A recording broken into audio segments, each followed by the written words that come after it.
शिवाय नमस्ते। भगवान थोड़ी ना कहेगा कि तू मेरे पास में आए तो मेरे चरण की रज लेकर जा। भगवान थोड़ी ना कहेगा कि मेरे पास में आकर तू ये लेकर जा।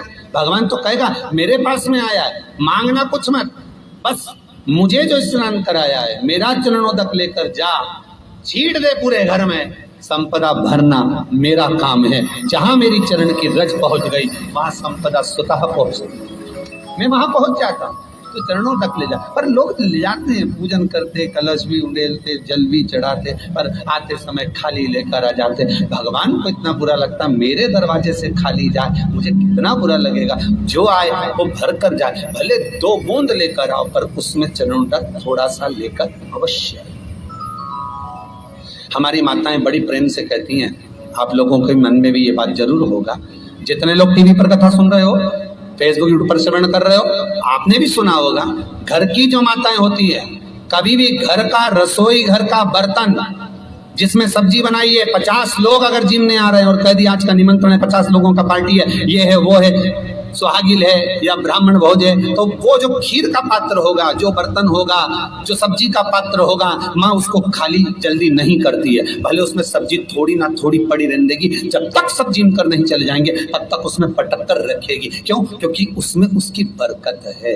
उसी तरह जल चढ़ाने के बाद हम जब लेकर आते हैं पात्र के अंदर, ये उसमें उसकी बरकत है।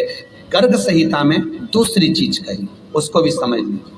गर्ग संहिता में कहा गया, जब आप घर से जल लेकर जाते हो भरकर, तो ये सृष्टि की जितनी नदियां हैं, पृथ्वी पर जितनी नदियां विद्यमान हैं, जितने तालाब, जितने सरोवर, जितने कुंड, जितने विराजमान हैं, उन सारे तीर्थों का जल जब आप घर से लेकर निकलते हो तो वो तीर्थ का संपूर्ण जल आपके कलश में आ जाता है। और जब आप उस जल को शिव पर समर्पित कर देती हो और 2 बूंद चरणादक लेकर जब जाती हो, तो शिव महापुराण गर्ग संहिता पद्म पुराण कहती है वो जल साधारण नहीं रहता, वो गंगा जल बनकर तुम्हारे घर को पवित्र करने के लिए पहुंच जाता है। वो पवित्र गंगा जल बन, उसको लेकर प्रवेश कर, उसको लेकर पहुंच। 3 तरह का जल शिव को समर्पित होता है, और वो तीनों तरह के जल का अलग अलग भाव है हमारा।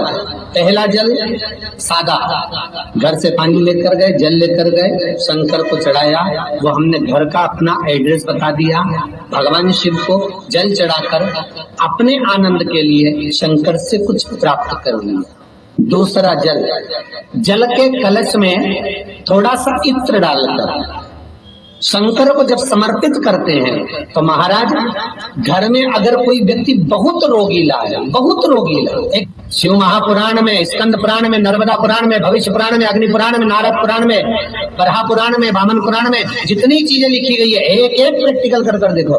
तो शिव महापुराण, स्कंद पुराण का ये भाव याद करिए कि 1 लोटे पानी में इत्र मिलाकर, जल में इत्र मिलाकर, बहुत रोगीला व्यक्ति, बहुत बीमार व्यक्ति है, 1 लोटा पानी उसका हाथ का स्पर्श कराकर शंकर को चढ़ाना प्रारंभ कर दीजिए। महाराज केवल 5 या 7 दिन चढ़ाओ, और वो 7 दिन के बाद में उस बीमार व्यक्ति का क्रम देखिए कि उसमें कितना आराम लगा है। औषधि दवाई काम करना प्रारंभ करी कि ना करी,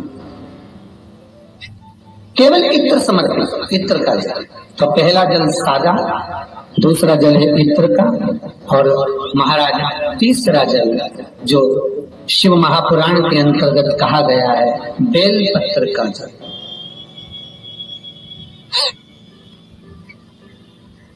तीसरा जो जल है वो बेलपत्र का जल। बेलपत्र का जल कैसा? तो महाराज शिव महापुराण की कथा कहती है कि जल के पात्र में एक बेलपत्र अंदर डालकर उस जल के पात्र को ले जाकर शिव को समर्पित करना, अर्थात अपनी मन की कामना भगवान शंकर से कह देना, केवल बेलपत्र के माध्यम, बोलना नहीं है हमको, कुछ हमें कुछ कहना नहीं है, तीन तरह का जल का जो व्याख्यान वर्णन किया गया, एक सादा जल जो भगवान को कहा, आपने अपना एड्रेस बता दिया, आपने अपने मन का भाव बता दिया। इत्र का जो जल चढ़ाया गया वो केवल रोग मुक्ति के लिए चढ़ाया गया। और तीसरा बेलपत्र, अगर उस जल में एक बेलपत्र भी पड़ी हुई है और वो बेलपत्र पड़ा हुआ जल आप जिस भाव से चढ़ा रहे हो, जिस कामना से चढ़ा रहे हो, शंकर वो कामना आपकी पूर्ण कर दे। उनके लिए ये कथा कर रही। पितरों की 3 बेटियां, तीनों से गलती हो गई। आप शिव मंदिर में जाएं, कोई गलती ना हो, जल चढ़ाएं, मना नहीं, छींटा ना लगे, धीरे धीरे चढ़ाएं।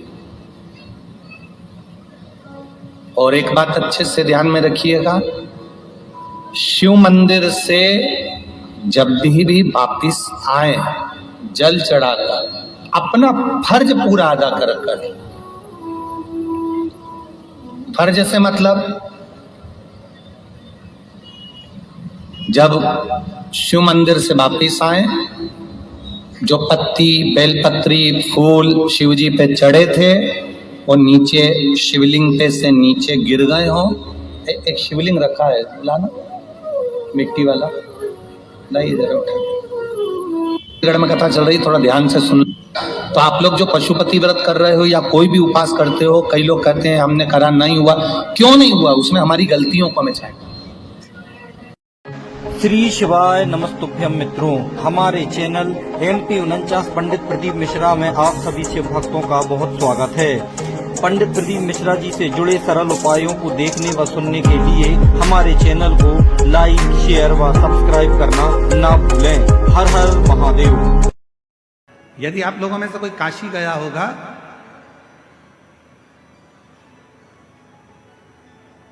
तो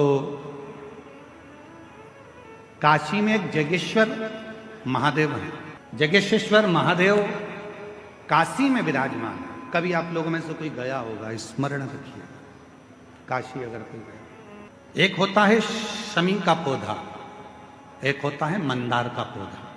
मंदार जानते हो सब लोग? बोलो तो जम के। सफेद आंकड़ा भी उसको बोलते हैं, मंदार भी उसको बोलते हैं। मंदार का पौधा। और एक होता है शमी का। कहते हैं जिस व्यक्ति की जिंदगी में केवल घाटा ही घाटा लिखा हो, दुख ही दुख लिखा हो और कई साल हो गए हो,